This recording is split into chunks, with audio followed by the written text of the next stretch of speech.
બગદાણાના કોળી યુવકને ન્યાય અપાવવા માટે ભાવનગરમાં કોળી સમાજના મહાસંમેલનની જાહેરાત થઈ છે અને તે પહેલા જ હવે વિખવાદ સામે આવ્યા છે, કેમ કે કેબિનેટ મંત્રી કુંવરજી બાવળિયાએ એક મોટું નિવેદન આપ્યું છે, જેને લઈને ખળભળાટ પછી જવા પામ્યો છે।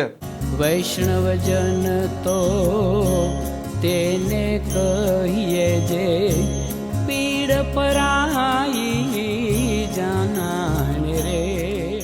નમસ્કાર, આપ જોઈ રહ્યા છો નવજીવન ન્યૂઝ અને હું છું આપણી સાથે તોફિક ગાંચી। ભાવનગરના બગદાણામાં કોળી યુવક નવનીત બાલદિયાને અસામાજિક તત્વો ફટકારે છે, જીવલેણ હુમલો કરે છે અને આ જ મામલે ફરિયાદી આરોપ લગાવે છે લોક ડાયરા કલાકાર માયા આહિરના પુત્ર જયરાજ આહિરના સામે કે જયરાજ આહિરના ઇશારે તેમના પર જીવલેણ હુમલો થયો છે અને આ મામલે જ્યારે તેમણે પોલીસ સ્ટેશનમાં ફરિયાદ આપી તે સમયે પણ પોલીસે આ જયરાજ આહિરનો બચાવ કર્યો અને આ ઘટનાને લઈને કોળી સમાજ આક્રોશિત થાય છે। મામલો ગાંધીનગર સુધી પહોંચે છે, સીટની રચના થાય છે। સીટે પણ આ નવનીત બાલદિયાનું પણ નિવેદન લીધું છે અને જેના પર આરોપ લાગી રહ્યા છે તે જયરાજ આહિરનું પણ નિવેદન લીધું છે અને આ મામલે હજી કોળી સમાજ આક્રોશિત છે અને તેમણે જાહેરાત કરી છે કે ભાવનગરના પશ્ચિમમાં કોળી યુવક જે છે નવનીત બાલદિયા તેને ન્યાય મળવો જોઈએ અને તે માટે મહાસંમેલન યોજવામાં આવશે। પરંતુ હવે આ કોળી સમાજમાં વિખવાદો સામે આવ્યા છે અને કોળી સમાજના દિગ્ગજ નેતા અને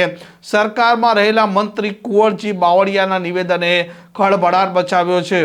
હક અને અધિકાર માટે ભાવનગરમાં મહાસંમેલન મળવા જઈ રહ્યું છે, એ વાત અલગ છે। એમાં હક અને અધિકારો ત્યાં શેના માટે છે એનો ઉદ્દેશ અથવા તો કોઈ વાતની અમને એ બાબતે કોઈ અમને જાણ કરી અથવા તો એ બાબતે અમને વિશ્વાસમાં લીધા અથવા જાણ થયું અમને હજુ સુધી છે નહીં।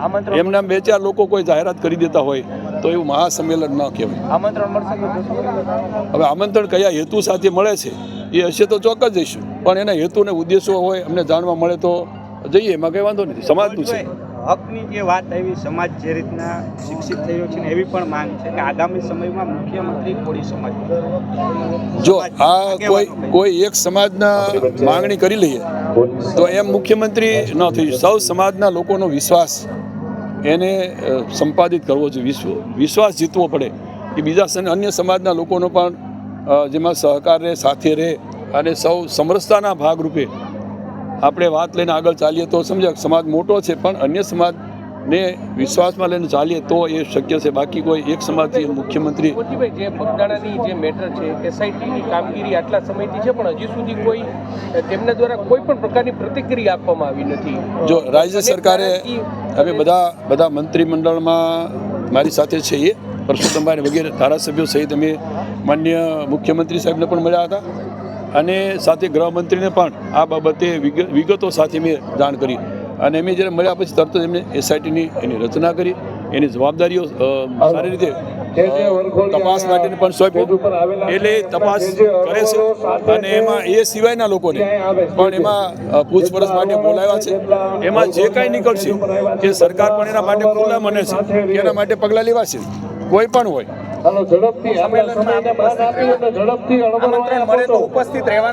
સમાજનો એ આમંત્રણ ખાસ કરીને આપવાળા કોઈ મિત્રો બોલાવતા હોય તો એમ તો ન જઈએ, પણ એનો હેતુ ઉદ્દેશ શું છે અને નવનીતભાઈએ ખુદ જ જાહેરાત કરી છે એ પોતે વ્યક્તિ કાંઈ જાહેરાત કરે તો સમાજ, હું જાહેરાત કરી દઉં તો સમાજને કોઈને વિશ્વાસમાં લીધા વિના હું કહું તો પણ બધા લોકો એમ ભેગા ન થઈ જાય, પણ એનો હેતુ ઉદ્દેશ શું છે એને ધ્યાનમાં રાખીને જો મુદ્દા મુકાય સૌને વિશ્વાસમાં લઈને કરે। ગઈ 5 તારીખે એસઆઈટીની રચના થઈ, આટલા દિવસ થઈ ગયા, આજે 25 જો એના અનુસંધાને જે લોકોને પૂછપરછ માટે લગભગ 6 લોકોનો વધારાના જે નામ જે પ્રમાણે એ લોકો આપતા ગયા એને બધાને તપાસ માટે બોલાવે છે અને હજુ પણ એમાંથી કોઈને શંકાસ્પદ હોય અથવા આધાર પુરાવા મળે તો હજુ બોલાવવાની એસઆઈટીની તૈયારી છે। એ પ્રમાણે માનનીય મુખ્યમંત્રી સાહેબે પણ કહ્યું છે કે આપણે કોઈ પણ આમાં સંડોવાયેલા હશે તો કોઈને આપણે છોડવાના નથી, પણ એનો કંઈક આધાર પુરાવા અથવા તો પુરાવા મળે। જયરાજ આહિરને પણ બોલાવવામાં આવ્યા હતા, જો તેમની સામે કોઈ પુરાવા મળશે તો કાર્યવાહી થશે?